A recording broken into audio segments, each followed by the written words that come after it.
നാട്ടിലെ മനുഷ്യരെല്ലാം കാട്ടിലേക്ക് എത്തിയാലോ? നല്ല രസമായിരിക്കും അല്ലേ? കാടുണ്ടെങ്കിലേ നാടുള്ളൂ എന്നാരോ പറഞ്ഞു കേട്ടിട്ടുണ്ട്. ഇത് ഞങ്ങൾ കാടിനുള്ളിലേക്ക് നടത്തിയൊരു യാത്രയാണ്. എത്രയെത്ര വലിയ മരങ്ങളും പാറക്കല്ലുകളും ജീവികളും പക്ഷികളും ശലഭങ്ങളുമാണ് ഓരോ കാട്ടിലും ഉള്ളത്.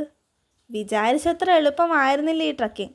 പക്ഷേ ഇറങ്ങി പുറപ്പെട്ടാൽ ലക്ഷ്യസ്ഥാനത്ത് എത്തുക തന്നെ ചെയ്യും. കാടിനെ അറിയുന്ന, കാടിൻ്റെ നിയമങ്ങൾ അറിയുന്ന 2 ഫോറസ്റ്റ് ഗൈഡിനൊപ്പമായിരുന്നു ഞങ്ങളുടെ യാത്ര. ഒപ്പം ഫോറസ്റ്റ് ഓഫീസറും. നല്ല ഉരുളം പാറക്കല്ലുകളും വെട്ടിത്തെളിക്കാത്ത കാട്ടുവഴികളും. പ്രകൃതി എത്ര മനോഹരമായാണ് ഒരുങ്ങി നിൽക്കുന്നത്. ഇതൊന്നും മനുഷ്യന്മാരായ നമ്മൾ നിർമ്മിച്ചതല്ല.